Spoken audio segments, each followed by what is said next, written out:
Hi friends, current அஃபேர்ஸில் இது வந்து part 3. அதாவது கழுகுகளோட எண்ணிக்கையை வந்து குறைந்துக்கிட்டு இருக்குது. அதை உயர்த்துவதற்காக தமிழக அரசு வந்து ஒரு நடவடிக்கை எடுத்திருக்கும். என்ன அப்படின்னா, டிக்ளோஃபெனாக் அப்படிங்கிற மருந்தை வந்து தடை பண்ணியிருக்கும். ஏன் அப்படின்னா, இதை கேட்டலில் பயன்படுத்தும் பொழுது அதை வந்து இந்த பசுக்கள் இந்த கால்நடைகளில் பயன்படுத்தும் பொழுது அதை கழுகுகள் சாப்பிடும்போது அதுக்கு வந்து பாதிப்பு ஏற்படுறதுனால அதோட எண்ணிக்கை குறையுது அப்படின்னு சொல்லியிருப்பாங்க. முன்பு வந்து இந்த தடை பண்ணதுக்கு அப்புறமா வந்து கழுகுகளோட எண்ணிக்கை வந்து தமிழ்நாடு, கேரளா, கர்நாடகா இந்த 3 மாநிலங்களும் கணக்கெடுத்த பிறகு உயர்ந்திருக்கிறதா சொல்லுவாங்க. 290 இருந்திருக்கும் முன்பு, தற்பொழுது வந்து 320 இருக்கிறதா சொல்லியிருப்பாங்க.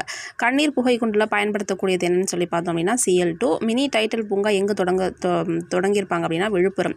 2 உணவுப் பொருட்கள் வந்து தடை பண்ணியிருப்பாங்க. அதாவது இந்த ரோடமைன் பி அப்படிங்கிறது பஞ்சு மிட்டாயிலையும், திரவ நைட்ரஜன் அப்படிங்கிறது இந்த பிஸ்கட் அண்ட் ஐஸ்கிரீம்ஸில் அந்த புகை வரும் இல்லையா, அதையுமே வந்து தமிழக அரசு தடை பண்ணியிருக்கு.